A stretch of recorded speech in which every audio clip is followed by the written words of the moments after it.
All right, we have now started the broadcast and attendees are rolling in. How's it going, everybody? Welcome, welcome. As you guys filter in here, please type in the chat if you can see us and if you can hear me right now, just so we can make sure Zoom is working properly. Hey, Liana. We were just on a webinar before this, and when we got into Zoom, each of us were in two different rooms with the same Zoom link. So I think because everybody is self-quarantined right now, Zoom is just overloaded. So let's hope that we don't have any technical difficulties. In the event that we do have technical difficulties, we're gonna post another Zoom link on the InvestorFuse business page. So I'll just say that right now, like just in case, we never know. We'll post a link on the InvestorFuse business page just as a backup plan. But a ton of attendees are rolling in here, a lot of familiar names. Appreciate everybody for taking the time. We're gonna get right into the meat and potatoes here with our panelists. And as you filter in, if you could just say where you're tuning in from. Most people from America, I'm assuming. Where are you guys tuning in from? What markets are you in? You got Minneapolis, New York, Canada, Central Florida, New York, Dallas, Georgia, Atlanta, Tucson, Norfolk, St. George, Baltimore. What's up? What's up, Brett? Karush in Tampa, how's it going? A lot of folks from all over the place. What's going on, everybody? Virginia, South Florida. My dad, hi Dad. We got a lot of Florida, Kansas City, Austin. Hi Amy, I'm in Austin right now. Trinidad and Tobago, awesome. You guys are amazing. Let's keep this energy throughout this call. The purpose of this call is to give you guys clarity and to get you confident in a short-term game plan for your business with all of the craziness happening right now. So use this. I've put together a panelist of who I consider to be the most intelligent strategic thinkers in this space, guys that have been doing this for many, many years, have seen both sides of the economy, and can provide a good sense of clarity for how you need to be shifting your business right now in the event that something shifts. Now, we're not here to necessarily predict what happens. We're not here to say that the market's gonna go down or go up, but we know one thing for certain is something are changing now. So how do you position your business to stay afloat, right? And to shift your strategy in a changing market. Basically, this is a training on how to become adaptable and to stay resilient. And there's a concept called anti-fragile, which is a book that basically says that when external forces try to damage you, it only makes you stronger. And I think now is more of an important time than ever to kind of hone in on that concept for your business and for your personal life. So people are still filtering in here, but I'm gonna just go ahead and start to introduce the panelists that we have. And again, let's use that chat. If you ever have any questions, we're gonna make sure that we stay on as long as possible for all of your questions to be answered and to help you just feel confident with everything right now, all right? So, panelists, we got an awesome lineup here for you. Some folks that you probably already know, starting with the man, the myth, the legend, Mr. Kent Clothier. So Kent and I met a couple years back at one of his events. He heads up the Boardroom Mastermind. He runs real estate worldwide, has headed several multi-million-dollar real estate companies that you might have heard of, even a billion-dollar company in his experience. He is just one of the most motivating speakers out there. He just keeps it real. He tells the truth. He's a family man. He's a leader.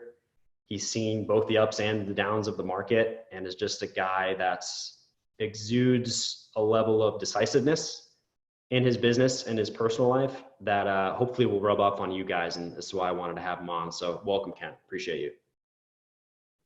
Glad to be here, brother. No, my pleasure. We also have John Martinez, who I'm sure you all know. He is the king of sales in real estate investor sales training. He runs up the REI Sales Academy and Midwest Rev. If you don't know him, you're missing out. He's the preeminent sales trainer in our space for real estate investing teams. He's made people more money than you can imagine. He also keeps it real. He tells you He just tells you everything straight. He's fantastic at authentic sales, not really pushy sales. And he's just a true practitioner of his craft, and he'll help us all understand how to switch our sales strategy in the short term while everybody is just doing work from home. So I want to make sure we cover that. Make sure to ask John questions about that. He'll have an answer. We got Nick Perry on the call. So Nick and I are great friends here in Austin. He is, in a word, relentless.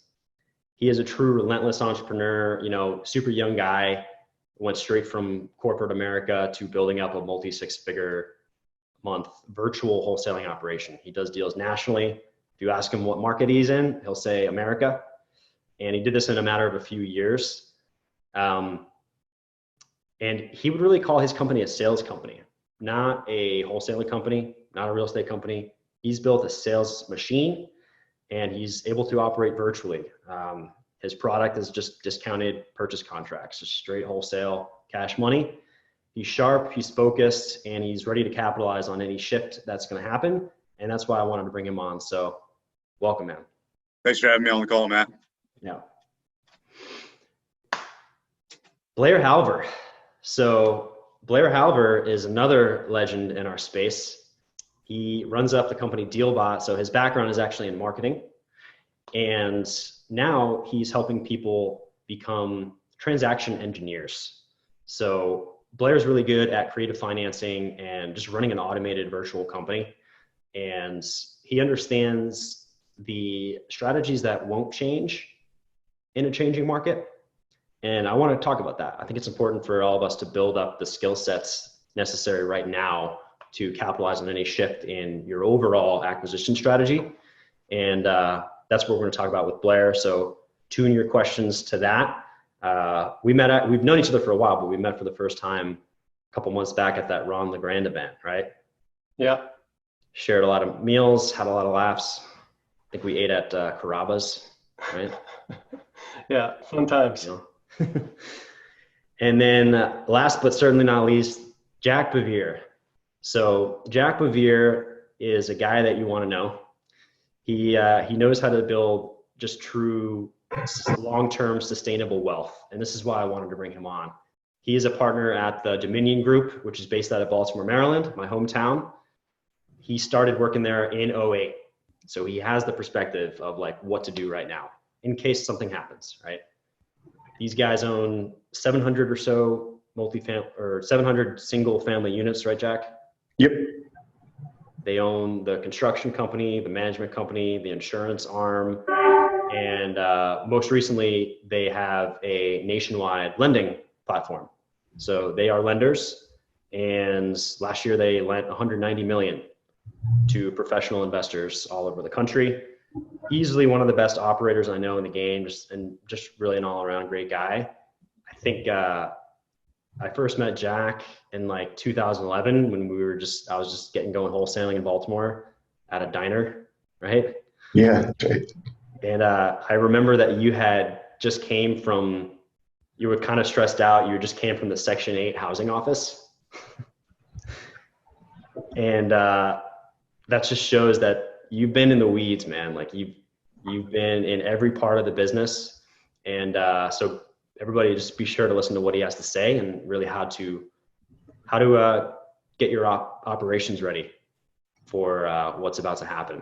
So welcome everybody. Thank you so much for your time. We're gonna probably go for an hour here. So guys, make sure you're comfortable, make sure you're taking notes, and we're gonna dig in with this panel discussion. So I'm gonna ask everybody a specific question to their strengths, and then we'll just have a general conversation. And as you guys get any questions, just go ahead and type them in on the chat, and I'll keep an eye on that and make sure that we get those questions answered.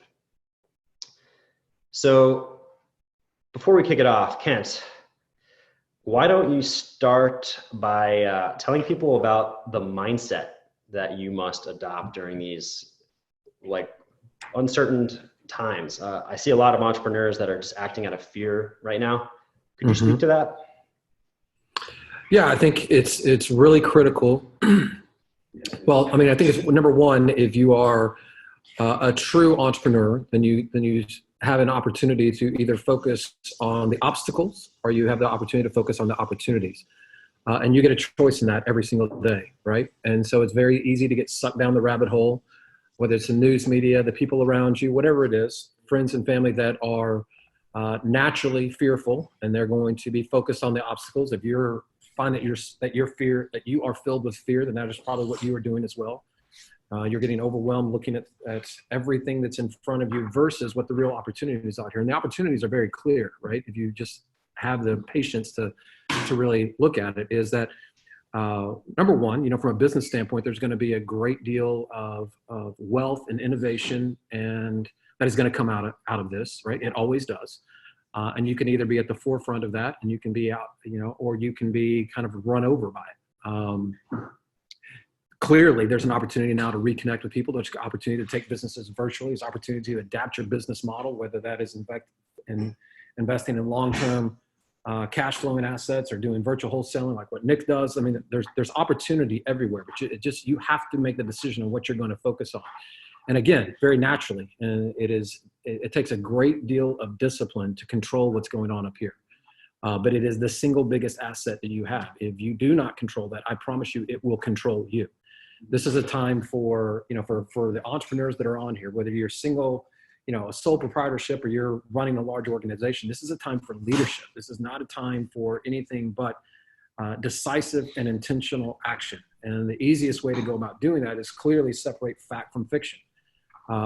Take the time to sit down and evaluate where your business is, evaluate where your personal life is, understand what the weak areas are, understand where the blind spots are, and start putting together an action plan that you're willing to execute on in real time. Do not be reactive. I mean, where the fear and uncertainty comes from not having a plan.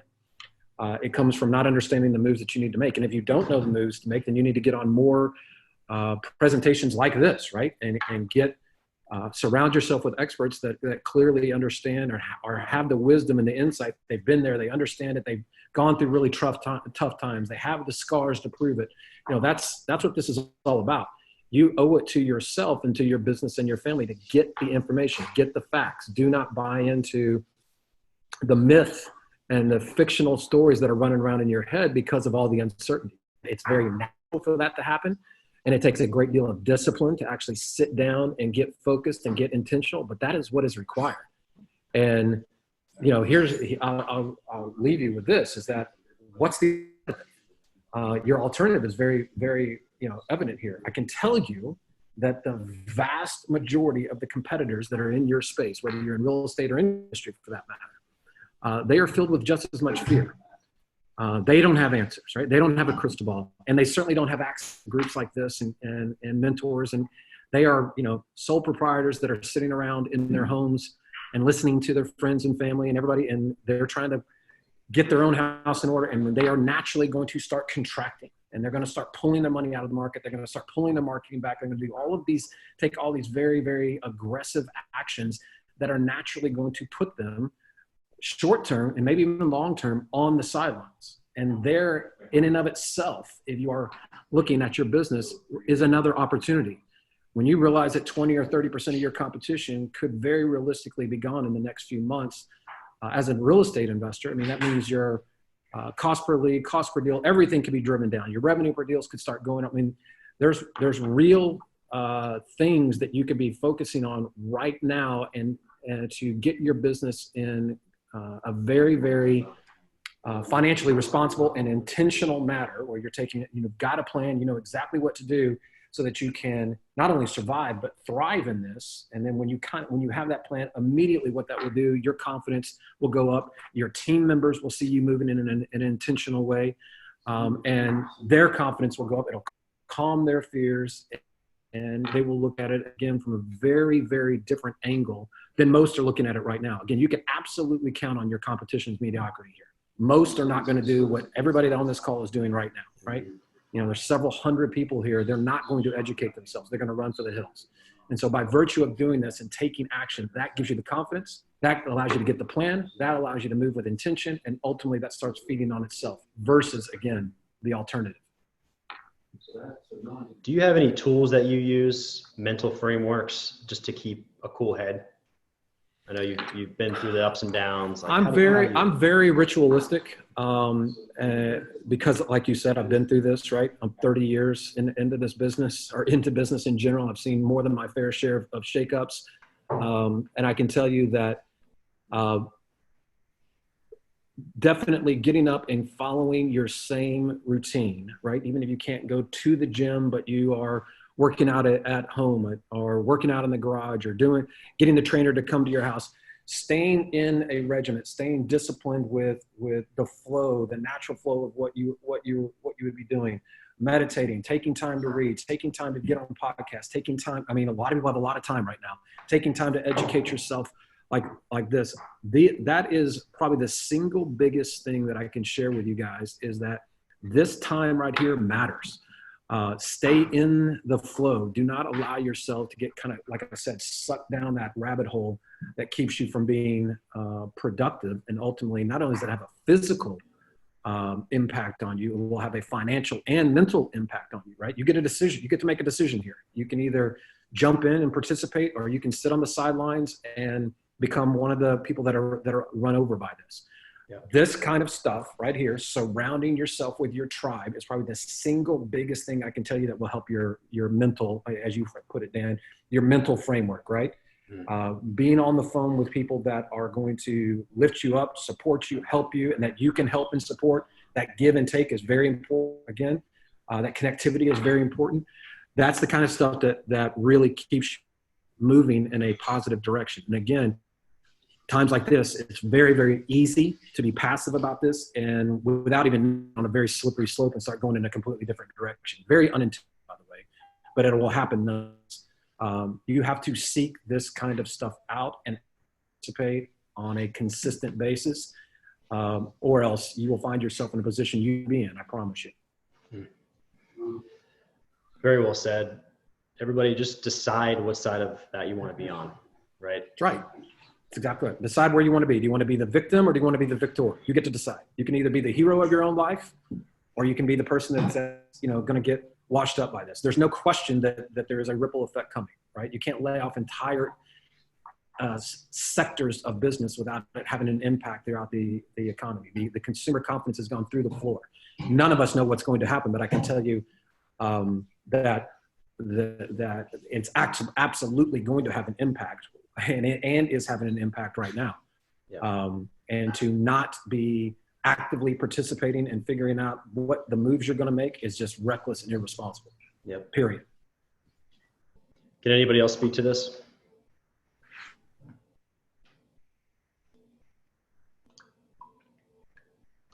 No? Yeah, Ken, you summed it up pretty well. And I appreciate that, the sentiment of that. And I hope you guys take that to heart and make that decision to not act out of fear. I know it's uncertain and it's scary times, but this is what we've been training for as entrepreneurs, is to step up in moments like this and to be the leader. And Dan, I'll send you a checklist that I put out a couple of days ago. I'll send it to you. You can share it with everybody that's on here. Just some, very straightforward things that people can be doing personally and from a business standpoint, that they can start getting their house in order, right? And start moving more decisively. Awesome. Yeah, I'll definitely share that with the replay of this. By the way, this is being recorded, everybody, so I will send a replay after the fact to everybody that registered. Thank you, Kent. Macroeconomics. Let's talk about what's happening. Jack, I know you're not an economist per se, but you've been around the block. One of the questions asked in the survey, I reframed it a little bit. A down economy will obviously hurt, but those billions, even trillions of dollars of wealth being transferred need somewhere to land. And housing or cash flowing rentals is arguably a pretty safe bet. With interest rates being super low right now, what's going to happen in the real estate market in the short term, and how is Dominion prepared to capitalize? Yeah, sure. So we're thinking a lot about that right now. The way that I've been thinking about this is that I think it's important to keep reminding yourself that this is somewhat of a black swan event and is not indicative of any fundamental change to the American economy. And so, though I think there's going to be a lot of disruption, especially in the short term, 12 months from now, we will be as a country in recovery. And the supply and demand dynamic of housing right now is got a lot of wind at the back of long-term housing prices, especially in the more affordable price points. And so, we're underproduced versus household formation. We're underproducing houses by about 350,000 properties per year. This event of the next, the course of the next 6-12 months is certainly not going to help that dynamic in terms of alleviating that supply pressure. And so, I don't think that this doesn't have a long-term effect on, or even a medium-term effect on real estate prices. It's much more about, do you have the liquidity to make it through this next 6 to 12 months? And so I think because liquidity matters, cash is king, especially in real estate. Capital markets are extremely disrupted right now. That has not started trickling down yet. Like, the lenders are just now starting to re-quote loans and be more conservative on new deals. So I think that those that have the liquidity to take advantage of the short-term distress will be able to probably get some really good deals and continue to build wealth. I think that we're definitely all on the clock though as well, because I think a year from now the world is going to start to look more normal, or at least the world will have reacted and created a new normal that we can deal with. But people still need somewhere to live. Affordability levels are not what they were in 2006. So there's still, I think, a good tailwind for housing prices. So to the extent that we can build up reserves, our view is that we want to make sure that we've got the reserves and the liquidity to make it through the short term, but not shut down the machine in the meantime. If we send everybody home because we're freaking out and really worried that how prices may come down a little bit, and dismantle the platforms that we've spent the past 10 years building, that would be a real shame, because a year from now, it'll be, to still have operations going will be a humongous leg up. As Kent mentioned, I think a lot of our competition is not going to make it through this. And for those that are left standing, that's a great place to be. So that's what we're focused on, is making it through the short term, not shutting down operations, and keeping the platform in a place where we'll be able to take advantage of the opportunities that are presented. For those who might not have the liquidity to get through, do you have any recommendations on what they should do?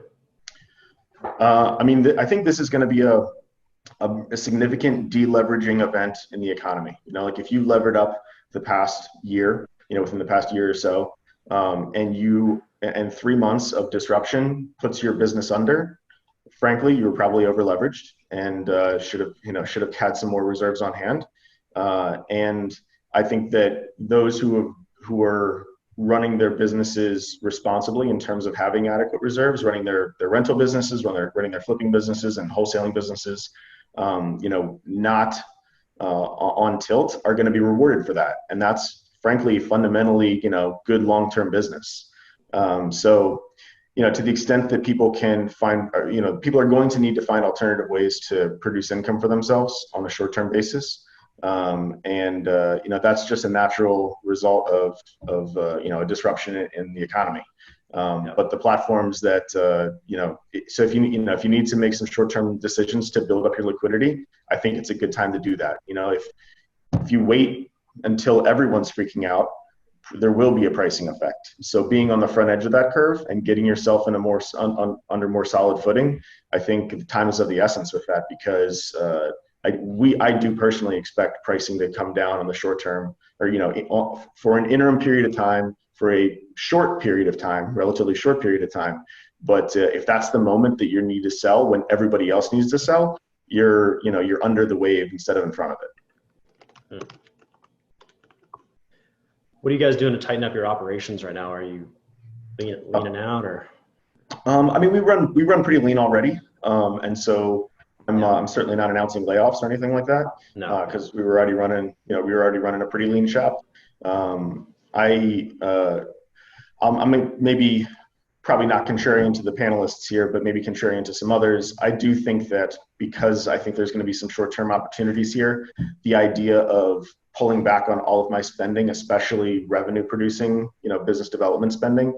I don't think that's a great idea, because all you're doing is shutting down an operation that when things normalize out, it's going to take longer for you to ramp back up, versus those businesses that are continuing to operate through the period. I think we'll be in a better place and we'll be able to capitalize on those opportunities. So we're staying lean as we have been, and trying to, as much as we possibly can, continue business as usual. Yeah. So that that consistency distinguishes us from our competitors. Awesome.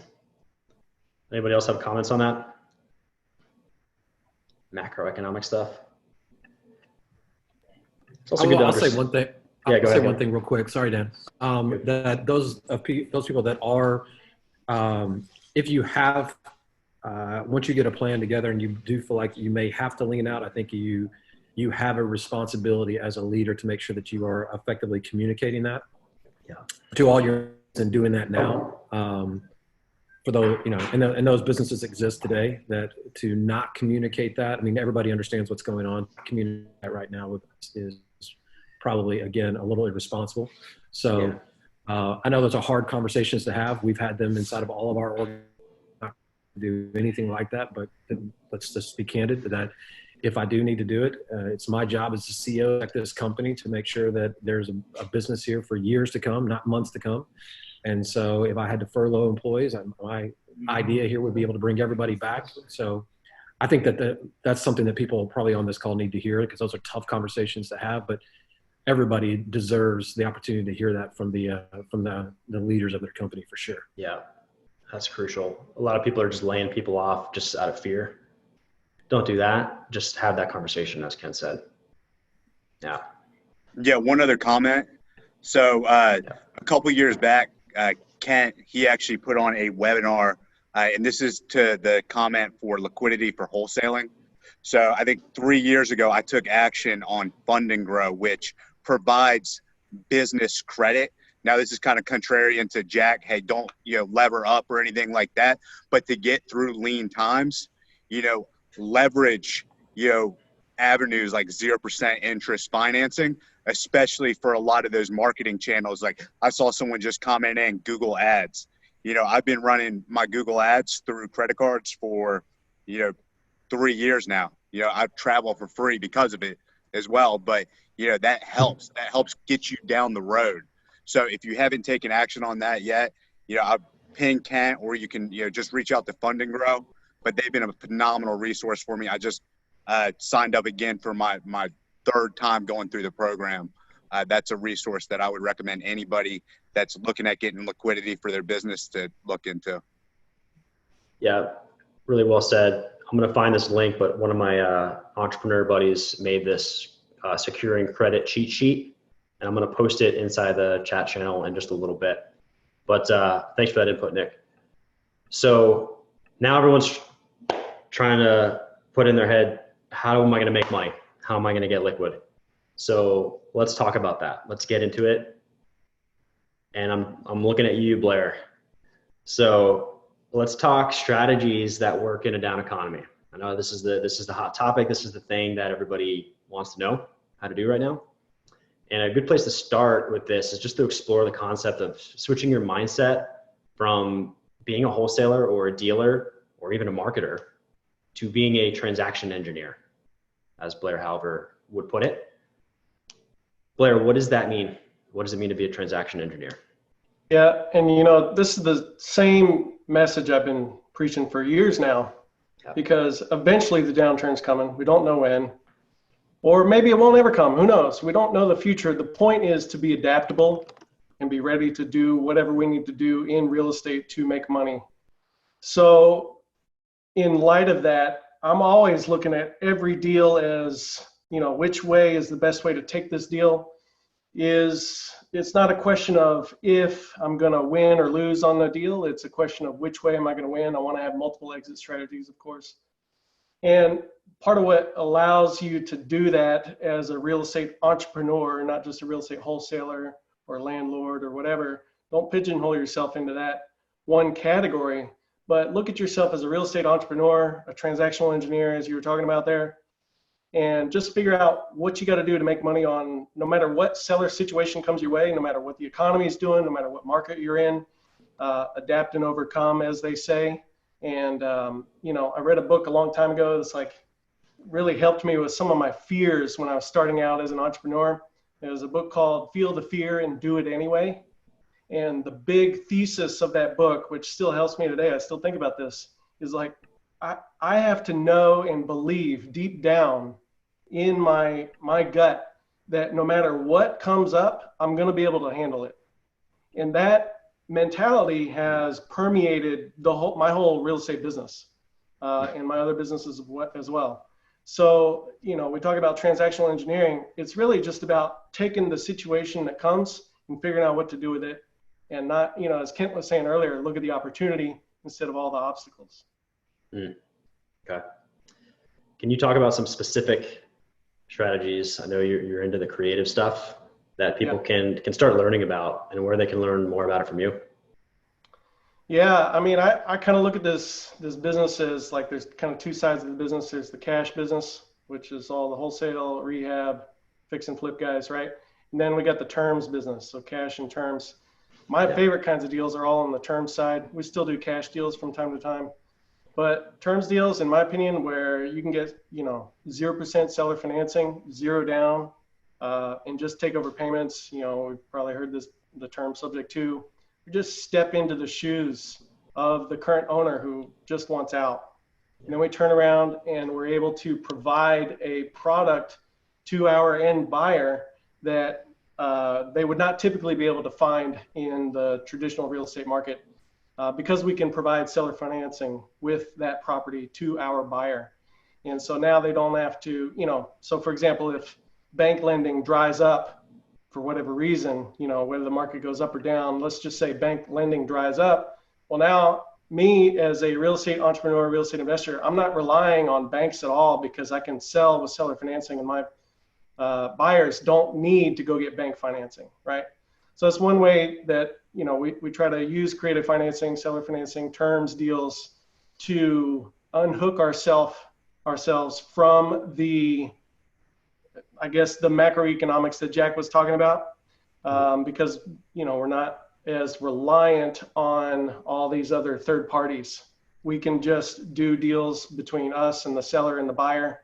We don't need a bank to, bless us and all that sort of thing. So, but specific strategies, buying with seller financing, like I was saying, it's the old no money down stuff, right? We just walk into a deal, get in as light as possible. Now we've got no cash in the deal. We turn around and sell it with seller financing. We get a big chunk of cash today, monthly cash flow, which helps with that ongoing liquidity. And if values dropping, in my opinion, is only an issue if you have to sell while the values are dropping. If you don't have to sell, your prime position is to just ride through the downturn on into the upturn. So for me personally, right now, my partner and I, we're cranking up our buying machine. Like, we want to buy as many houses as we can using seller financing, no personally guaranteed debt, nothing down, or essentially nothing down, and just buy up as many of these houses as we can, and then ride that, if there is a downturn, we'll ride it up on the upside on the back end there. That's how we make the big money in the long term.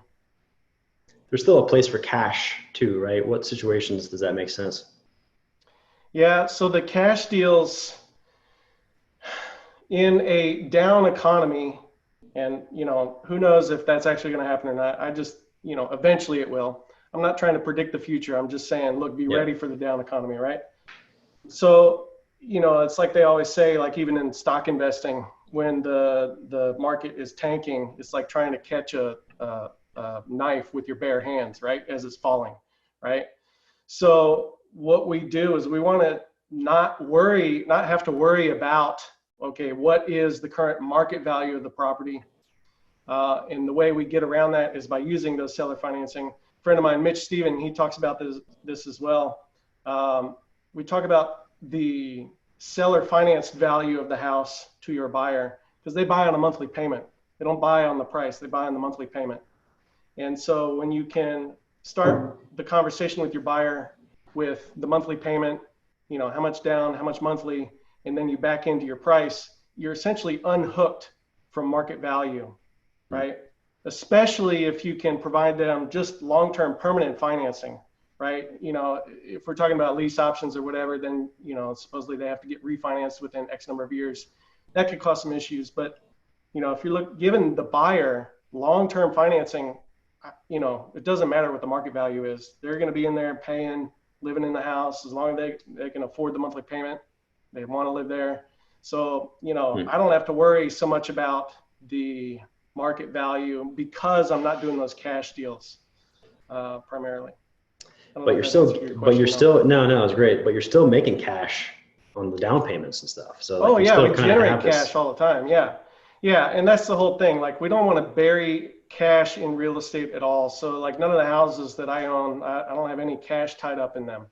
And even the equity stuff, and I know Jack was talking about leveraging and that sort of thing, but the equity stuff, I don't know, if I've got a bunch of equity sitting in a property, it just kind of burns a hole in my pocket. Like, I got to get that out of there, you know? I don't want to leave it there because equity could go away tomorrow, but we want to pull that cash out. So, but yeah, on the down payments from the buyer, we'll usually get 5, 10, 15% down. So we get that big chunk of cash on the front end, just like if we had wholesaled the deal or fix and flip it or whatever. Might be a little less cash than you would get on a fix and flip, let's say, but you're still getting a big chunk of cash up front. And then, you know, your buyer, they've bought the house from you with seller financing, and they're taking care of all the house, you know, the maintenance and everything else. So you're not really in that landlord role, you're in that financing role. Does that make sense? Right. Yeah, you have way more opportunities when you become the bank. Yeah, exactly. And even like creating notes and selling the notes to people, like there's so many different things. There's a lot of nuances to the art of transaction engineering. And this is what you teach like full time now. What's a good website to point people to if people want to learn this skill? Because I feel like it's an essential one to master right now. Yeah, I mean, they can just go to my personal website, blairhalver.com, BLAIRHALVER.com. Yeah. You can check out the webinar there. Awesome. Yeah, appreciate that. Anybody else have any strategies that they're going to be looking to start doing on the acquisition side? It seems like the best place to be is to not have to sell anything in a down market. I kind of like that. It's a good way to frame it. So, excellent. The next big question, does everybody have any questions on that? Is there going to be a market for people wanting to buy rent-to-own houses with cash flow issues with no jobs? I mean, in my opinion, that's a question that would affect the housing market as a whole. You know, if people don't have jobs, they can't pay their house payment. So whether it's rent-to-own, seller finance, or just a traditional purchase, it's all going to be the same problem. Do you think there's going to be another foreclosure epidemic?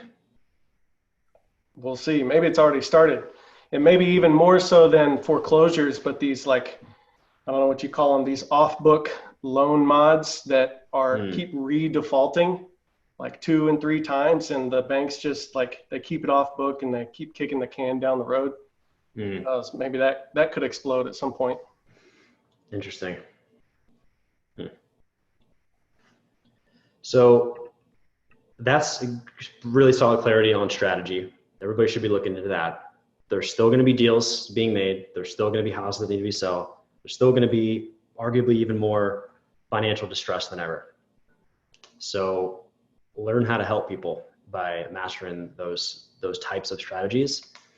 And don't just think of yourself as a wholesaler, right? So we're going to talk about sales next, and then we're going to get into marketing. I see a lot of questions coming in. And I'm going to turn it to Mr. John Martinez. This guy knows a few things about sales. And I think the biggest shift that we're seeing right now is that we're all forced to work virtually. How are you teaching? I know you just did a webinar on this, John. Right. How are you teaching people to deal with this from a sales perspective right now? Yeah, so good question. A lot of people right now are being forced to do what they do virtually. I'm just going to start high level. it's no different virtually. It's the same conversation. This is going to shine a big spotlight on those who don't use a sales process or just winging it or trying to get by on looks and charm or whatever it is while sitting, at the kitchen table. But essentially, it's the exact same conversation. It's the exact same decision.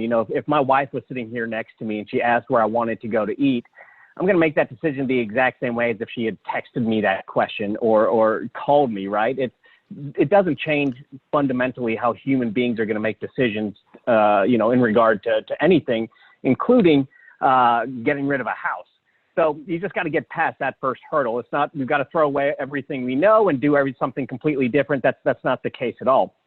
So I did do, on our website, by the way, a lot of people, I know everyone wants actionable items. So we have scripts on our website about buying virtually step by step, and did a 2-hour workshop on how to buy virtually. So I don't get stuck in the weeds there. People can find stuff on our website, that all the scripting and training you need to buy virtually right now.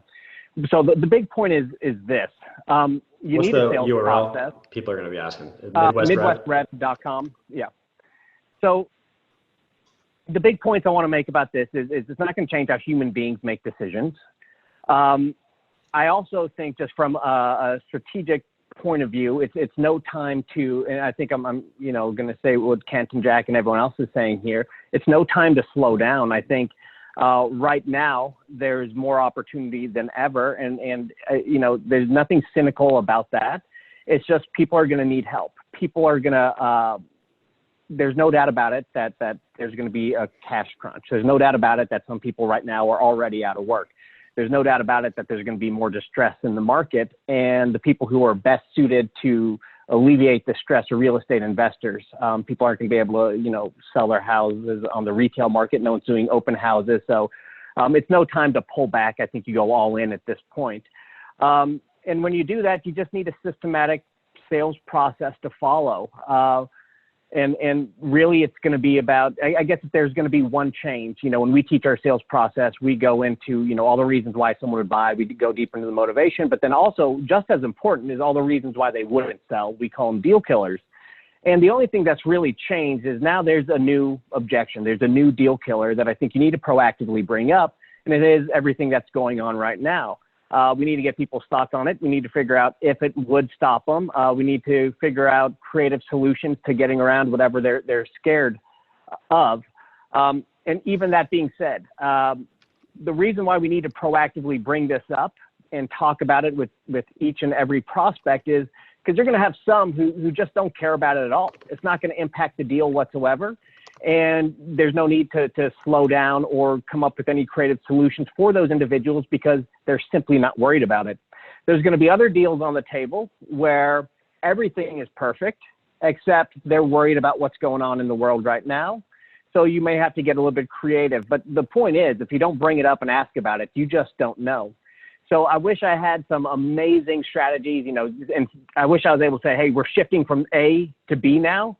It's the exact same conversation. We've got 1,400 in our sales academy now, right? 1,400 businesses.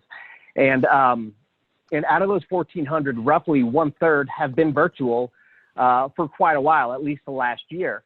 And we've seen the trending that way anyways. So there's nothing to be scared of. Those who are virtual and those who are selling face-to-face are using the exact same sales process. So there's nothing changing about sales. There's nothing different we have to do. We just have to get better at the sales process we're using. We have to really dial that in. There may be some room. You may have some room for error as other investors are tossed out of the market. But even that being said, the ones who are still remaining, those are going to be the ones that have it dialed in. They're going to be the ones who have a sales process. They're going to be ones that know how to navigate this conversation. So while competition may thin out a little bit, the competition you do have, I'm predicting, is going to be pretty fierce because that's who's left. So I haven't been able to keep an eye on the questions here. I don't know if anyone asked anything, but I mean, my point is this: it's sales process. It's a conversation. That's not changing. It's just over the phone instead of face to face. Be sure to bring up what's going on in the world right now, so you can, when you make your offer, you know how to present it. How are you able to keep, or how are you teaching people how to keep their sales team productive at home? I think that's a big thing. I'm seeing a lot of comments about being distracted and not knowing how to manage a virtual team. And your sales team has to be hungry as ever, and they need to be productive. Right. Can you speak to that? Yeah, I've personally managed remote teams in the past myself, and we're really getting into the management piece. And it's all about it's like every other piece of your business. You can only manage the numbers. So the question becomes, what numbers do you want to look at?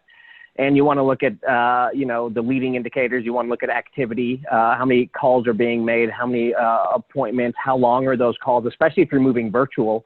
I worked with the business owner recently, and he said, I said, send me your sales calls. Let me hear what's going on the phone. And he sent the calls, and they were like 2 minutes long. And so that right there, without even listening to what's on the call, I know the right conversation is not happening. When we see people buying over the phone, that conversation typically lasts on the short end, 25 minutes. On the longer end, it could go hour and a half, or multiple conversations. But so if I'm virtual, I'm starting to manage a virtual team for the first time, I'm going to start logging how long are the conversations they're having, the initial conversations, especially when an offer is being made. And if that number is under 20, 25 minutes, then I'm going to start to worry, and I'm going to start digging into those conversations and seeing what's being missed or glossed over or rushed through. Beyond that, you're just going to look at conversion rates, right? Based on how many people you're talking to, how many offers you're making, how many people are converting. And there is no number that's going to stay true nationwide, because everyone has different lead sources, are in different markets, different exit strategies. But what you do want to measure is, if you have a team, you can measure your team against itself, one team member versus the next. And you also want to measure going forward, are we getting better, or are we trending down? So those are the major things I'd watch. Length of conversation, that's going to give you a clue as to if they're having the right conversation or not.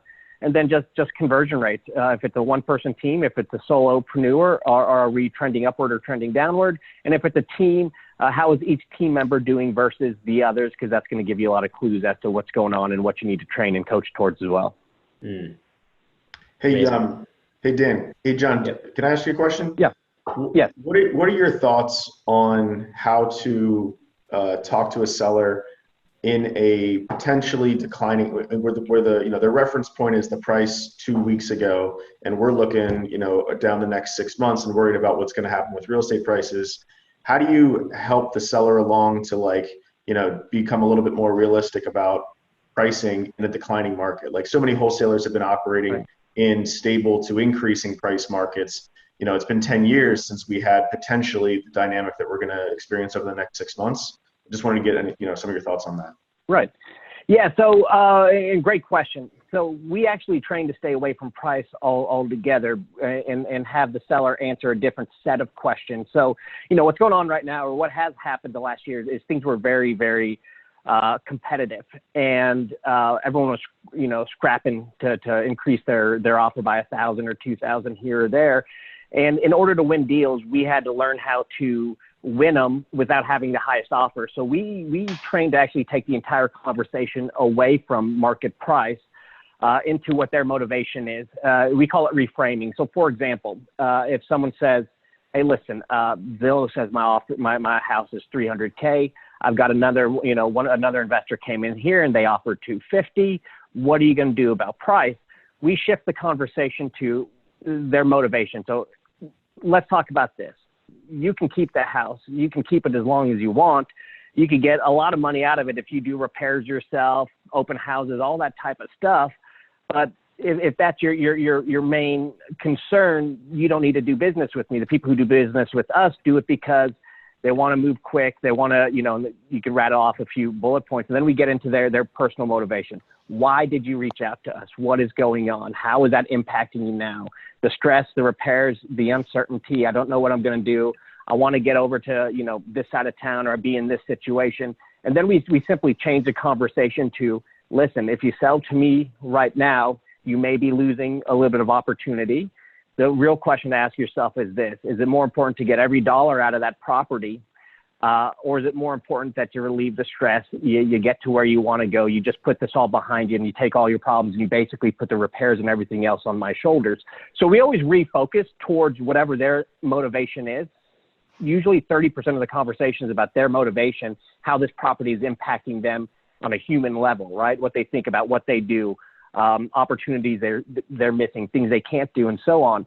And the deeper we get into that, we change the whole focus of the conversation to my situation. Is it worth taking action now or worth sticking it out? And if it's worth taking action now, here's what we can pay for the house.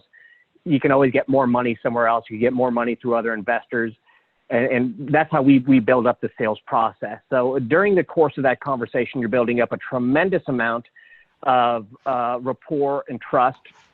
And today, if we look at the last year, those who we work with, they're buying most of their houses. And we work with companies that are doing a minimum of 50 houses a year, some up to 3,000 a year. Most of the houses they're buying now, they are not the highest offer. So I think the answer to the question is, you don't want to have conversations about the value of the property, whether it's going up or down. The real conversation is, what's your motivation to getting rid of the house? Let's figure out how important that is. Let's get all the pieces out on the table. Every reason why you would, every reason why you wouldn't. And based on what you tell me, I'm going to help you build a bridge to get you where you want to be. Now, attached to that will be a price tag, a price I can pay for the property. And you're just going to simply decide, does it make sense for me right now to take action, or can I put up with this a while longer? Does that make sense? Yep. People are loving that. Just refocusing their motivation. Yeah. It's amazing. Any other comments on virtual work, sales that you'd like to talk about, John, before we move on to marketing? No, like I said, we have scripts and everything available. I could give you any links. So we got a 2-hour training available where we walk through the script piece by piece as well. So that it's free. Anyone can have it. There's nothing to sign up for. So if you need that, we'll get you those links. Amazing. But what he said definitely rings true. Very solid wisdom about sales. And then in general, just it's business as usual, it's the same process, just going to be over the phones now. And potentially even more opportunity to be on the phone. Someone just commented, I know a lot of other investors who are just shutting down and going fishing for a month until they see what happens. So we're getting a ton more activity as a result. So to echo everybody else's point, keep going, push harder now, because a lot of people that aren't on this call are just sort of floundering. So how do we get these deals? Nick Perry, I'm going to turn it to you because you got a machine. So Nick does deals nationally. How are you able to do that? And what is your game plan to capitalize on any shifts in the market to keep getting deals? Yeah, so specifically to marketing, it's 2020. So everybody is online, right? With the FCC and all the TCPA laws, we don't do any texting, no cold calling. We don't do direct mail. Everything is online lead gen. So we generate leads through a few different avenues: pay-per-click advertising, Google, Bing, Facebook, Instagram. And then on top of that, I have article writers, YouTube creators that are making videos from those blog posts and syndicating a ton of content out on the internet every single day. So that allows us to bring in tons of referral traffic, to our website. In addition, we pay to play pretty heavy. So we spend $50,000 to $60,000 a month on digital advertising, to bring in leads and, get those organic referral traffic as well. So right now, what is everybody doing? They're sitting at home and they're doing this, right? They're on Facebook, Instagram. So where's the attention at? That's where you want to go as a marketer. So that's where we focus our time and dollars, is into digital marketing. And I think it's going to continue to trend that way, inevitably, while technology continues to evolve.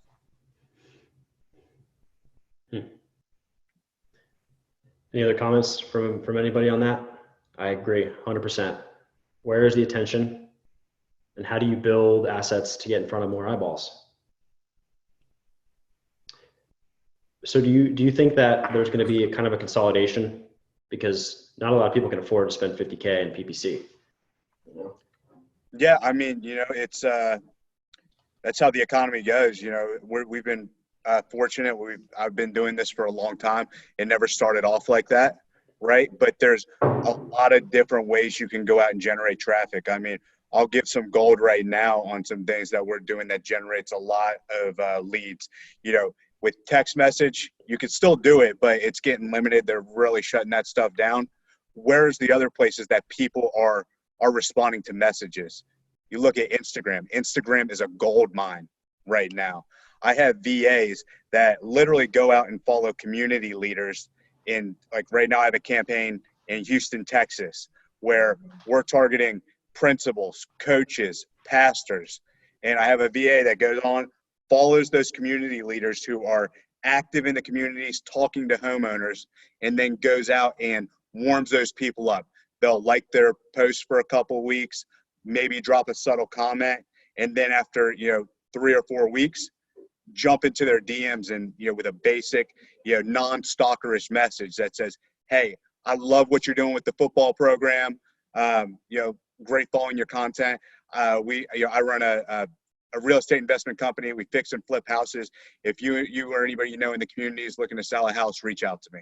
Here's my contact information and link." Right. So that's free. You don't have to have a VA to do that. You can hire a virtual assistant very cheap to do that for you, to manage an Instagram. So, that right there, could generate you very cost-effective leads as opposed to some of the traditional marketing that's going on. And there's big players outside of the real estate space that are already doing this. They've been doing it a long time before me. My mentor in terms of marketing, I work with the CEO of Mentor Box. I don't know if you guys have know Mentor Box, the CEO there. Yeah, they just bought Dress Barn. They're about to close on Forever 21. Like, these guys make me look like a kindergartner when it comes to digital advertising. So I'm learning from people that are way smarter than me, that are kind of helping me navigate the waters and step my game up. So, Dan, I'll add one thing on there. I agree with everything that Nick just said. Certainly, there's a great deal of attention that's online. And as I said earlier, a lot of that competition is going to get run out of the market right now. A lot of the low ball spenders that were throwing little dollars at it are just going to go away. But I think I'd be remiss if I didn't say that there's a huge segment of the market, 55 and older, who are absolutely own homes, absolutely are going to be in distress, absolutely are, and they are not predominantly online. And in fact, what they still do every single day is they check their mail and walk out to the mailbox and pick it up every single day. And it's still the way they communicate. And I think, although literally everything Nick just said is absolutely true, and I agree with all of it, I think the idea here would also be to understand the nature of your customer and who you're going after, and kind of what age bracket they would potentially fall into. And in that particular age bracket, direct mail continues to be highly, highly effective. You can target those types of sellers very, very easily, whether that's by neighborhood or age group or whatever the case may be, and sending direct mail to them. And in addition to taking that list and retargeting that list inside of Facebook and inside of Instagram and on Google, and being kind of omnipresent, so that if they do in fact go online, they're now very familiar with you because they saw you in these other places where they're socially interacting with their family and friends, but they're also got a direct mail piece for you, I think is a really, really smart 1-2 punch. It's what we advise our clients to do. It's what we do inside of our own business. I mean, we spend $150,000 a month in direct mail right now.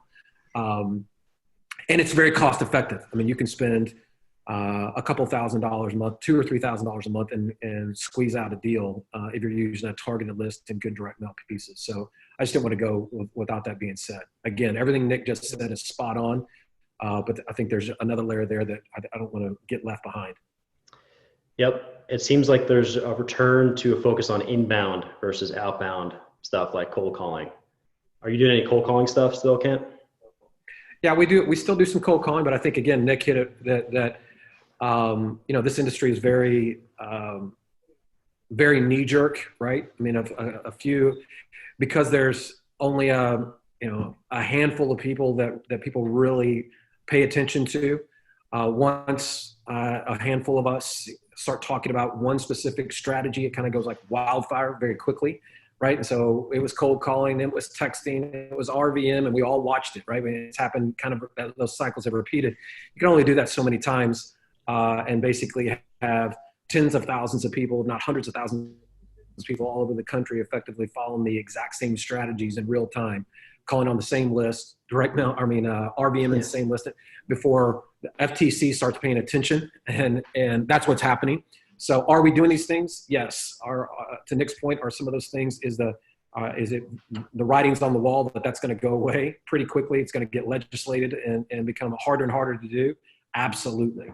Yeah. So while you can, those are still very, very effective strategies. Are they long-term solutions? Absolutely not, because again, there's just too much pressure from a legislative standpoint that's going to come down and make all that stuff go away, or certainly mitigate it at minimum. Yeah.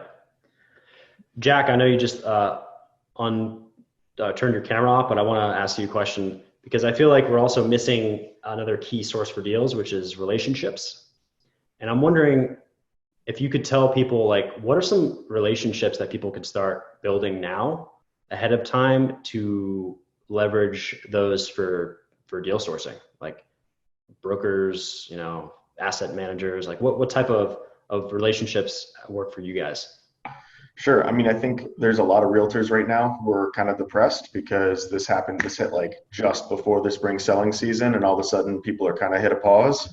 So I think there's a lot of realtors that are not showing as many houses as they would like to be right now, but know a lot of people in the community, know a lot of people's business. So that's kind of my personal favorite right now. It's just reaching. It's not an original idea, but it's in terms of like the circle of ideas that Kent was talking about.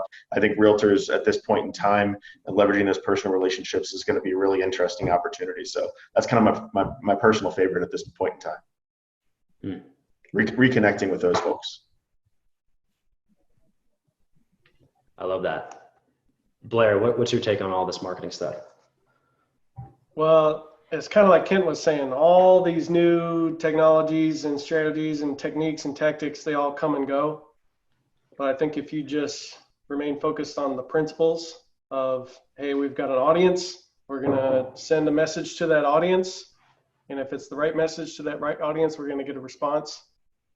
And that's all there is to it, whether it's Facebook, Google Ads, RVM, whatever, direct mail, whatever. So primarily right now, we're getting most of our deals through Facebook, the vast majority of our deals, just because we're getting such a low cost per lead, because just like Nick, we're actually targeting nationwide as well.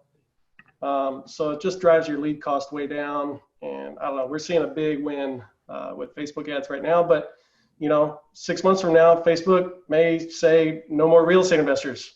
And then we'll find some other platform, YouTube or whatever, you know what I mean? Yeah. So you just got to be ready to adapt and overcome.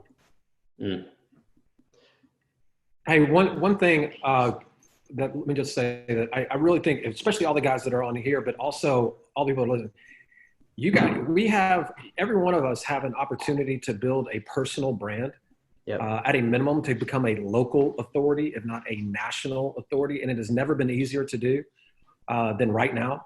Literally Facebook, Instagram, hell now, who would have ever thought I would have said TikTok, but I'll say TikTok, and YouTube, putting out great, valuable content in an intentional way and becoming an authority and building your brand is a great asset to build, because it will naturally bring you, like what Nick was talking about earlier. I mean, just by putting out really good articles, really timely stuff, really interacting with your community, puts you in an authoritative figure, and you will have deal flow come to you quite naturally just by doing that. Literally not going into Facebook or Instagram to actually run ads, but enter into conversations is really, really important. Just put out good content, share your thoughts, be helpful, do that kind of stuff right now. And I promise you, all those algorithms love really, really good content that is being shared and engaged and commented on, and it will naturally put you up, and you will see deal flow come from that. Very well put. And you're talking about personal brand, like you versus the business brand. Absolutely. I can tell you Facebook, We spend a lot of time with Facebook, and Facebook 100% is moving all of their attention to groups. I don't know if anybody's paying attention, but on the Super Bowl, Facebook ran one ad, and it was for Facebook groups.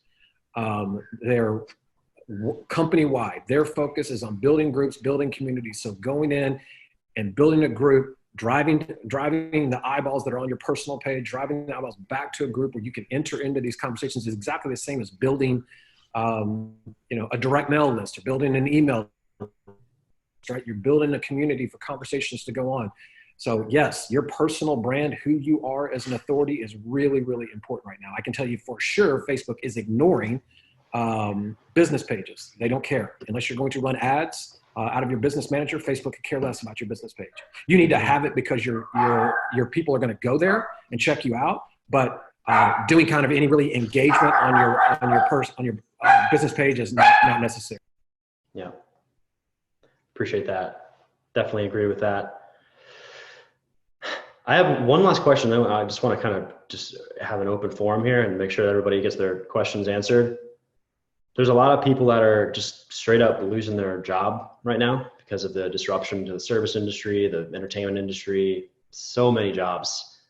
Talented people, salespeople that are now looking for opportunities. What are you guys doing to take advantage of this new wave of talent? Is anybody doing anything? Yeah, I mean, we've always have jobs going. So, I do a lot on Indeed. I used to work for Indeed. And within the last, I would say 3 or 4 days, we've definitely got an influx of candidates. So this time right now allows you to have a huge pool of highly talented, qualified candidates, especially in the sales sector, right? So if you guys are hiring acquisitions, I would suggest, getting some job posts out there, because there's definitely going to be some amazing talent that comes on the job market within the next, 4 to 8 weeks. There's a really good framework that you teach, Nick, about how to use Indeed in the secret way based on your experience working there. If you guys search Nick Perry recruiting on YouTube, you'll see an interview that I did with him where he breaks down his strategy. Super helpful if you're looking to hire right now. What are some roles that you guys would recommend hiring for right now to help you put this game plan into action? Because the worst thing that I want to happen is for people to get all this information and just not take action because they're the ones that are responsible for all these things. Like, how important is team building right now? It's critical. You have to have, right now, we're moving as a unit. We've definitely unified as a company. Everybody's moving in the same direction. So, having that core group of people that you can rely on in your company is more important than ever. So, we're going to be continuing to hire right now. We're not slowing down. We're still looking for acquisitions, especially as leads increase, with, more sellers looking to sell their house.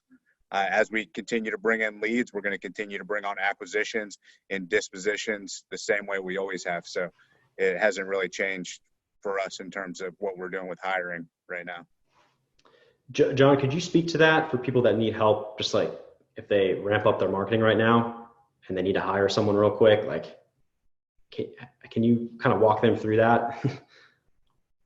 Yeah, happy to. What specifically? Just a good framework to use, who you're looking for. I obviously think you need leads before you hire those people, right? You're going to hire based on business needs. I would just say, looking at acquisition agents, anyone can be trained to sell effectively. The problem most people have is they don't follow directions. And so when I'm looking to hire salespeople, I've built pretty large sales teams in the past. I just looked for people who didn't have the major weaknesses that would keep them from following our processes and our rules. Early in my career, we always looked for, and I think this is a major issue in real estate right now, is we always look for these rock star salespeople. And what happened was we had a bunch of prima donnas who were all doing things their own way, and we never meshed as a team. It was very hard to manage. It was very hard to coach anyone to higher levels of success. So I would stop looking for rock stars, and I'd look for people with a proven track record of B2C sales is all. If you find people with a proven track record of B2C sales, quick phone interview, and then if they pass the phone interview, you're going to just to basically verify what they have done. And then if they get past that, a face-to-face or a longer Zoom interview or whatever you have. And on that interview, in order to make sure they have what it takes, I would make them sell themselves to me. I'd use the same, I'd treat it as if it was an acquisitions appointment. For example, when you've wrapped up the interview, you're going to want to put off that salesperson, just like most homeowners are going to want to think about it or get back to you. I'd wrap up an interview with an acquisitions person the exact same way. Hey, listen, I got a lot of people coming in, a lot of interviews. I'm going to get back to you at some point and see how they handle themselves. Are they going to accept that, or are they going to set next steps and get the job done? So I guess look for a track record in B2C sales. Real estate doesn't matter. And then, you know, in your interview, just treat the interview as if it was a seller appointment and see how they react in that situation, because they're going to react the exact same way in the appointments or on the phone. So they're just quick high-level tips. And to people that are concerned that they don't have enough money or can't afford to hire someone, I mean, what's the commission structure that people would be open to right now? I feel like people are willing to work for commission only right now. Yeah, I mean, it's shifted over the last 5 or 10 years. What's most effective right now is a small base of some kind. Usually there's a ramp up through training. The most successful, I guess, model we've seen in the last 2 or 3 years is X amount of dollars for month one. Let it be $2,000, $3,000, $4,000. Very little commission. And it just flip-flops over the next few months to where it's mostly or all commission, usually mostly commission with a very small base pay just for security purposes. So 3-month ramp-up period where they get basically a salary. The salary turns into very little salary or base pay and mostly commission. We've been working with acquisition agents for years now who are still with the same companies and still killing it. And those are the models they're typically on. $1,000 to $2,000 a month base pay, $2,500 a month base pay, and then a good chunk of commission. Got it. That's awesome. Questions on dispositions. Nick, are you seeing any changes to the disposition right now? Like, are buyers still buying? Yeah, buyers are still buying right now. We've been blessed. We're not having any buyers that are trying to back out on contracts right now. We're still doing, appointments like for our showings. So no major challenges with people that are being scared with the virus. We've heard it on the phones, but there's still plenty of serious buyers. Remember, these cash buyers, this is how they feed their family. They're still going to need to continue to purchase property to put food on the table. This is how they've been making a living for years. So they're going to continue to make a living. Business doesn't stop regardless of what the economy is doing. It might shift. We were keeping a close pulse on, do our buy numbers need to be lower and things like that. But as of, when this is recorded, the 19th of March, everything is operationally sound. We're not seeing any major red flags in our business. That's a good point. Can I voice a concern? So Absolutely. Something that I'm worried about is that because of the disruption last Friday in the stock market and the capital market stuff that happened Monday and Tuesday of this week, over the past 10 years, we went from 10 years ago, the private lending business being a lot of mom and pop lenders to now there being lots of national companies and frankly, New York and San Francisco money that is a big percentage of the private lending, fix and flip business. And even rental loans now, that's becoming a much more popular product and you don't have to go to your bank anymore.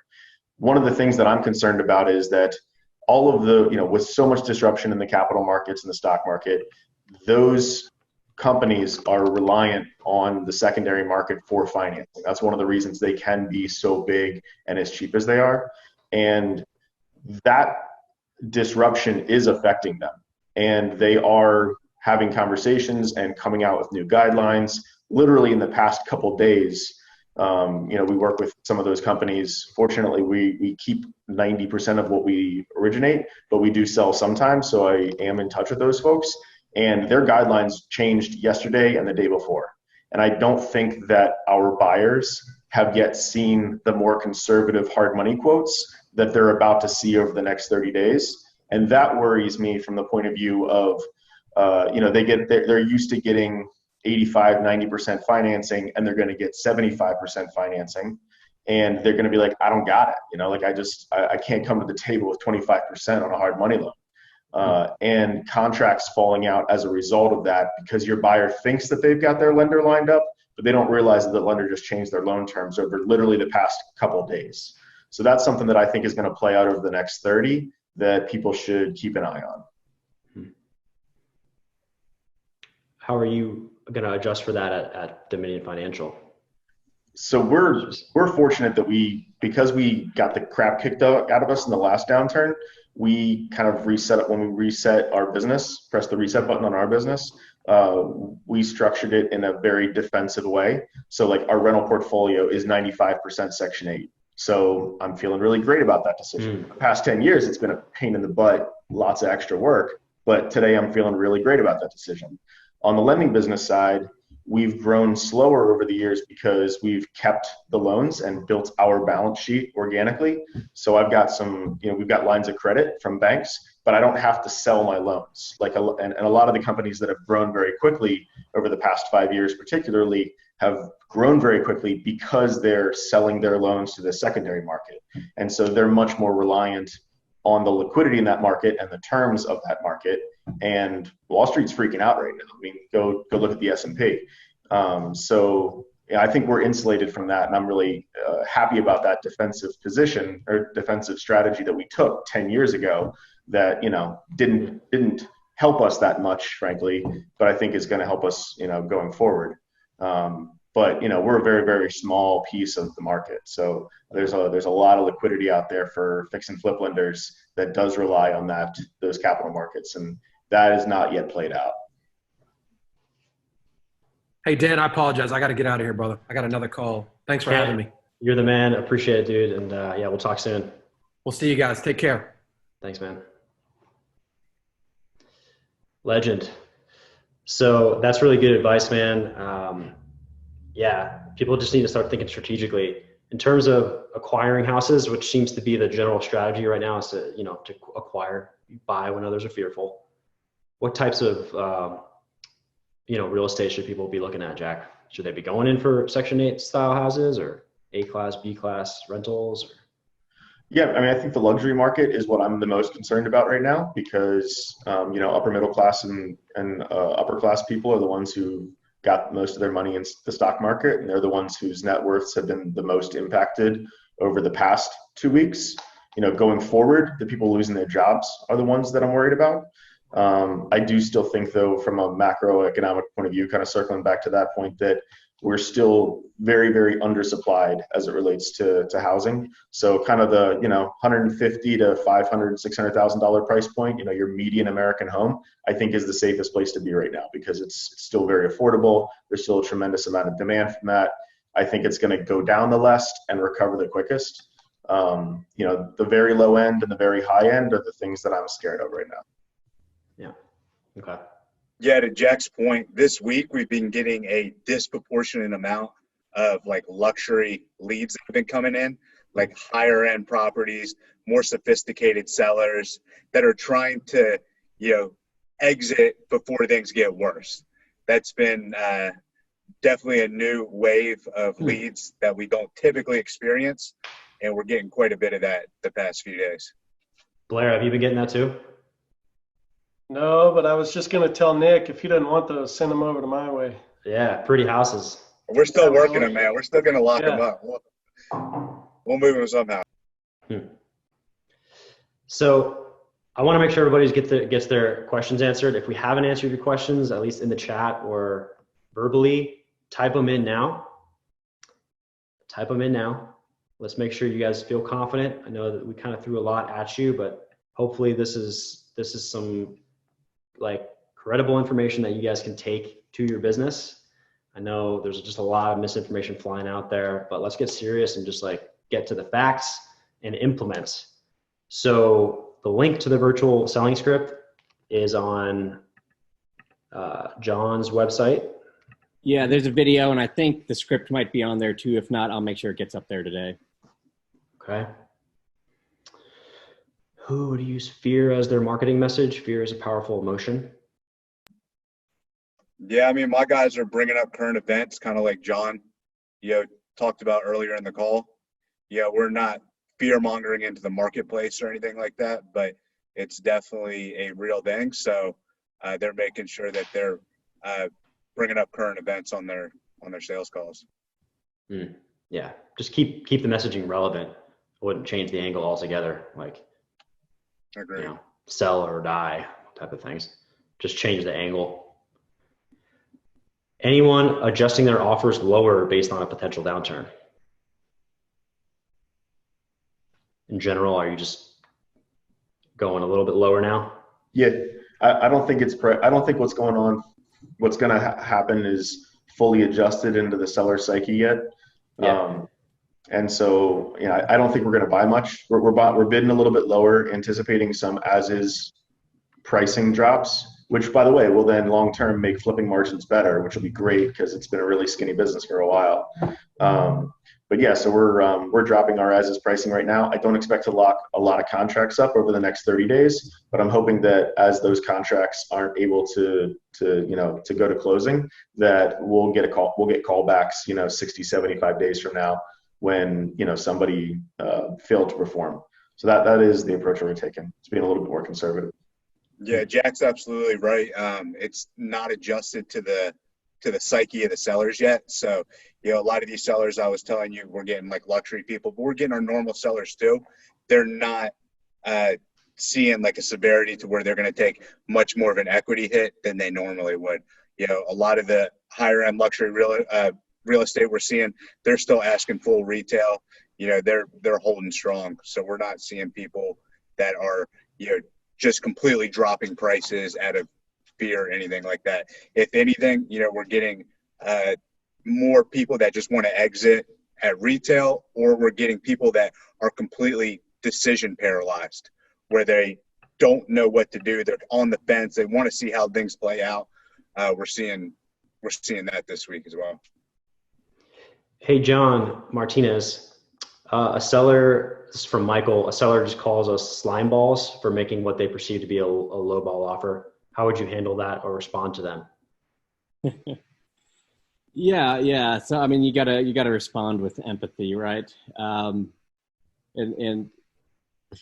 I've got tons of videos on YouTube where I address that question specifically, so I don't want to take up a lot of time, but you have to respond with empathy. You have to take responsibility for it if you're going to get them back on your side, so, hey, listen, my fault. I made you feel uncomfortable. That was not my intention whatsoever. I feel like a complete jerk for doing so. And then back right into whatever your dialogue was, right? So empathy is good. You got to use a lot of it. And beyond that, I don't know what else was said in the conversation, so that's hard to tackle. Yeah. But just empathize with everybody. You're going to get that no matter who you are, no matter what your intentions are. But empathy is going to always, overcome that resistance. Yeah, funny anecdote. I get probably 10 to 15 business loan calls every single day, spamming me every single day. Got a business? I can secure you credit. And it's picking up even more now, more than ever. And one of them, actually, no, this was for insurance. I had applied for health insurance, and all of a sudden I was on this list and got bombarded. And the one text message that stood out was, "Hey, Dan, I know you're probably getting bombarded with text messages right now, but I would love to see if there's a fit to with working with you." And that was the text message that I was just they get it. It's I am being bombarded and it's frustrating. So take that approach to people. It's just I know this is a tough time. This is our business model and we can help alleviate any distress that you have, Awesome. Let's see here. Outlook on flips. Are people going to be rehabbing with fear and uncertainty in the market?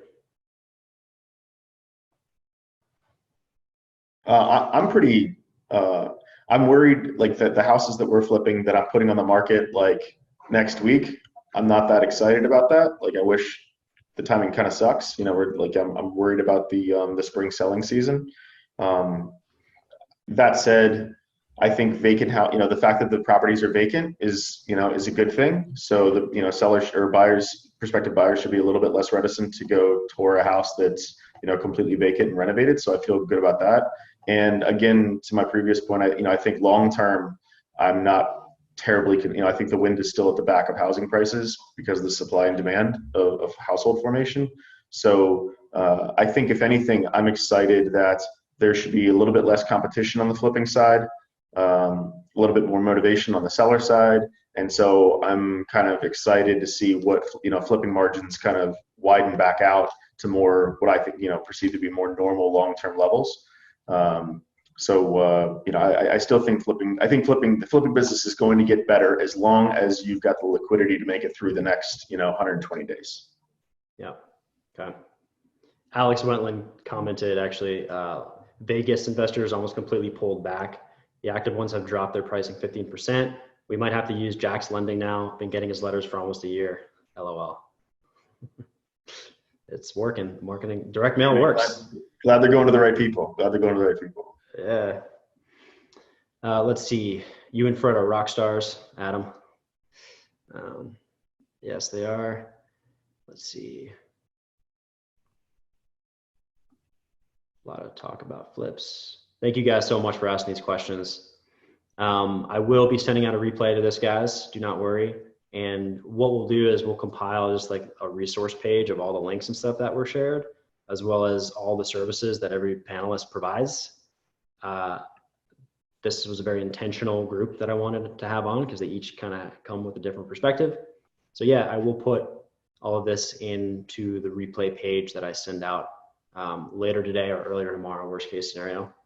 But if you guys can still hang out for a little bit, next 5 minutes, let's keep churning through these questions. Philip says, thanks, Dan. This is awesome. Each has shared tremendous value. My pleasure. By the way, I'm Dan Schwartz. I don't know. I never really introduced myself. I run InvestorFuse. It's a lead management platform that helps you make money on your leads. It just gives you a process to handle all the incoming leads. I believe now is the time to dial in your operations and make sure stuff isn't falling through the cracks. So if you want to learn more, Carlos, who might be on here right now, we'll be more than happy to walk you through our program. You just go to investorfuse.com to check it out. That's who I am, just in case you're wondering who I was. And I appreciate you guys so much for spending time here, and I hope that this gave you some confidence here. Let's see here. Private lending. Do you guys have access to the comments? Can you see some of these? For those who want quick wins with marketing, Blair, what's like the minimum online spend that you would suggest? Well, like I mentioned earlier, if you target broad geographically on Facebook right now, it just drives your lead cost way down. And the resultant cost per deal then goes way down as well. I mean, we're picking up deals for less than $500 per deal for marketing cost. So, you know, we work with newbies in our own coaching program. And if they're doing it all themselves, you know, some of our programs, we provide the leads for them. But if they're doing it all themselves, we say, look, just bare minimum, $500 over the next 90 days. Like if you've never done a deal and you're advertising on Facebook the way we do it and just targeting very broad geographically, there should be plenty to get a deal for you. Beautiful. This one was asked in the Q&A box. Sorry, I didn't get to this earlier, Zach. This kind of ties into sort of the macro. What's the near-term opportunity, 6 to 8 months, given that this isn't much of a housing crisis as a general macro recession affecting broad employment issues? Couple that with potential for government moratoriums on evictions and foreclosures. Won't that impact both motivated sellers and potential end buyers? I mean, I guess Jack kind of spoke to that earlier.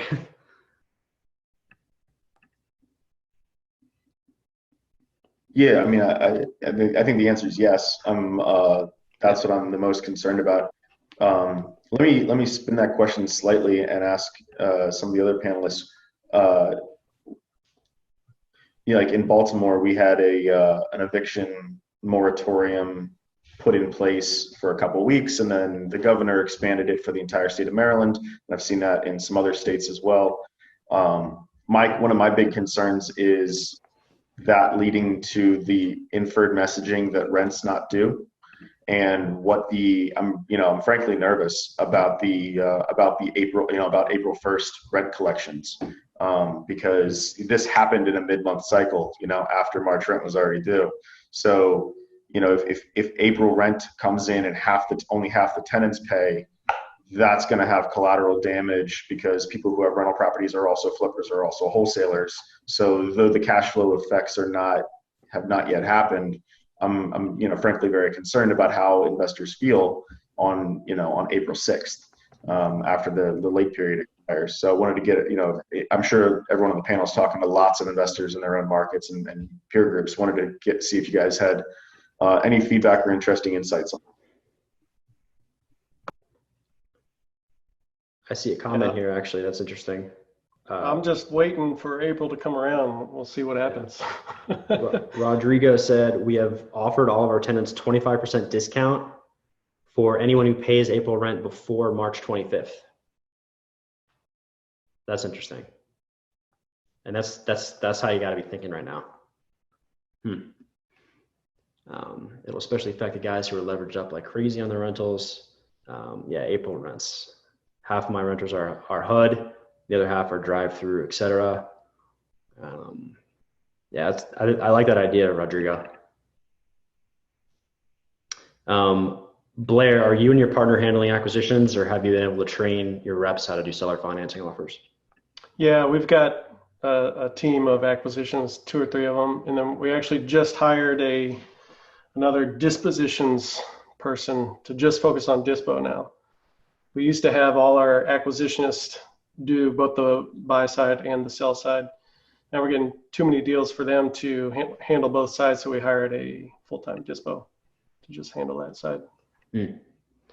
Are you also working on lease options, or are you concerned your buyers won't be able to get traditional financing at the end of the term? How are you handling that, Blair? Yeah, so my favorite exit is a lease option typically, and it depends on what state we're doing the deal in. It's just a matter of how long does it take me to get the house back in case of default in that state, whatever it is. North Carolina happens to be somewhat favorable for lease options, so we use that here.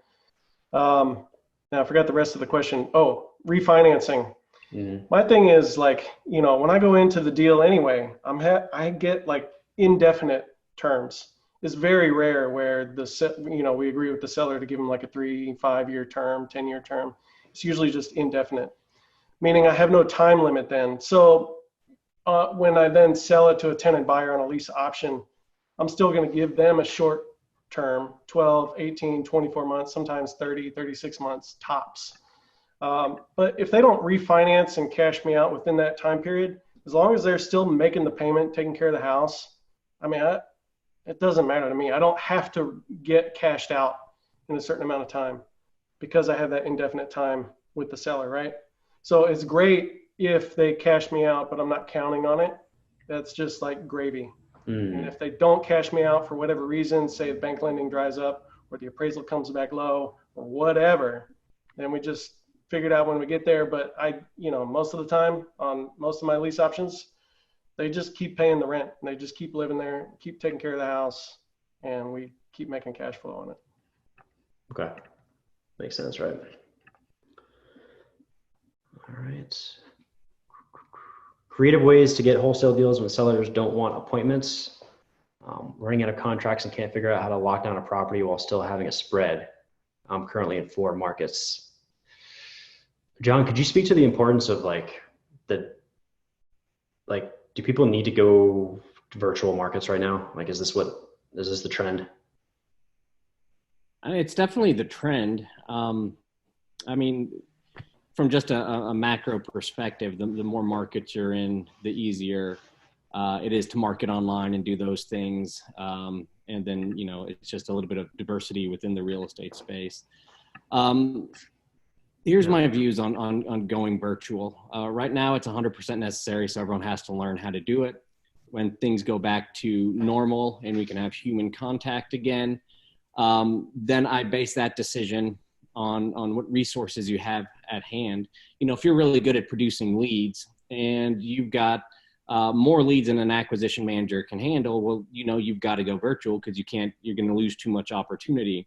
But if you're, you know, the last couple of years, we've been extremely competitive. And if you're in an extremely competitive market, then I want every advantage I can. And in those cases, I'm going to be at the house trying to close the deal. So that's how I look at it. I mean, going virtual, there's very little difference going virtual than locking up a deal at the house. So, you know, I wouldn't worry too much about it. There's the biggest problem people are going to probably run into is getting the contract back. So make sure you walk through the contract, the agreement with them, make sure that, you know, you do that in real time and not just fire one off and expect to get it back, because chances are you won't. So there's some nuances there, but again, I just want to repeat what I said earlier.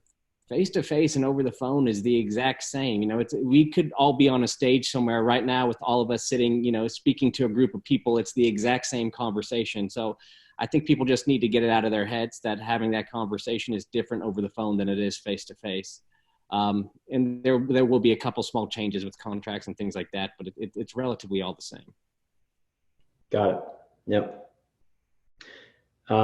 Good advice here from Alex for Jack and really all landlords. He's saying that large landlords in a mastermind they're in are taking the approach of just reaching out to their tenants and being proactive, asking how they're doing, et cetera, and taking the focus off, are you going to pay rent? Using sales techniques. Yeah. I think that's super smart. Yeah. Using sales techniques to see if they can tell if the tenants are going to pay and trying to get at what they can afford, et cetera. So it's like just a red flag diagnosis, you know?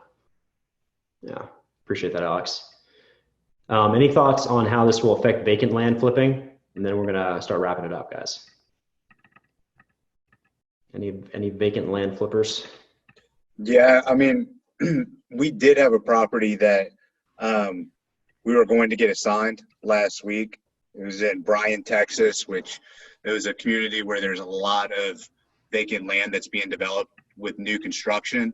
And once this whole thing kind of hit, we had two like ace in the hole buyers, and both of them froze on the vacant land piece of it. They were like, no, we need to see what happens. So that's real data right there. That's the only thing I can speak on. Okay. Brandon Hickey says, I'm thinking the sweet spot right now for wholesaling, older homeowners cashing out, land bankers, tired landlords, and out-of-state owners. I think that's generally true, you know, even regardless of the situation. There is a situation that I learned about this morning. It's worth mentioning that the iBuyers right now are actually like shutting out all their contracts. They're backing out of everything. So don't waste your time talking with iBuyers right now. Just pretend they don't exist and try to find another buyer for your deal if you're working with them. I saw that was I saw Open Door and Redfin stopped buying. Is it across the board though? Is it everybody? If one does it, I'm sure the others will follow suit. Zillow offers just did as well. Oh, yeah. Zillow offers just did as well. So it was fun selling to them while it lasted. What do you think the reasons for that, Jack? Just so people can understand why. Yeah, I mean that's been a topic of conversation for a while. I was talking to Josh DeShong a couple weeks ago about that specifically, and just their reliance on quick liquidity and working off of super thin to like slightly negative margins. So yeah. I'm certainly not surprised that they've stopped buying. I wonder if it's gonna I wonder if this is gonna put them under, or if it's a temporary pause like that. That's interesting. I'd be curious, really interested to be a fly on the wall in that boardroom right now. This is the kind of black swan event everyone's been talking shit about, basically, that's going to destroy the iBuyers. And they're like, no, the wind, sounding like me, the wind's at the back of housing. And then this thing happens. And I wonder if that'll be it for them. Mm-hmm. It's interesting. Well, they have a lot of data to monetize, I just think they're going to get out of the house buying business, in my opinion, and just go to like more data plays. Yeah, there's a lot of talk about Airbnb as well. They took a huge hit. A lot of Airbnb investors probably on this call are having a tough time right now.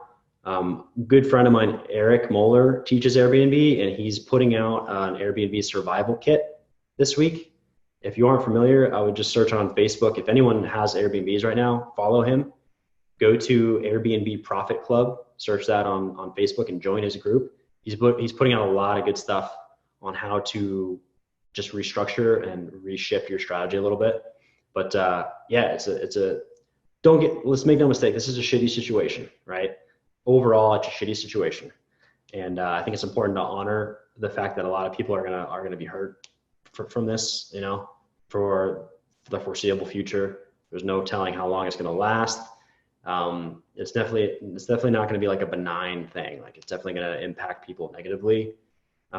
So we need to honor that. I think in general, like, people are dying, you know, it's not a good situation, but that urgency that everybody has right now, this is what you need to be like using as your fuel right now under the seat of your pants to really force you into action. And I'm feeling it more than ever. Like, I put this panel together like in 30 minutes, and just like, I'm executing at a high level because I feel this urgency. And I think we can all use that for good right now. So that's just a point that I kind of want to start segging out on. Any other last quick wins that you guys would like to share before we sign off on this?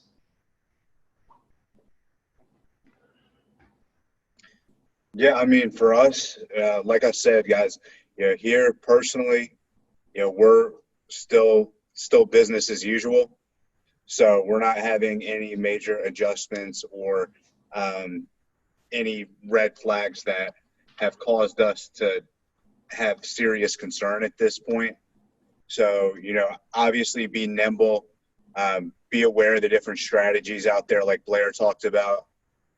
All the panelists on here have had a ton of wisdom to impart, but stay the course. And I mean, I'm going to keep working. So that's where I'm at right now.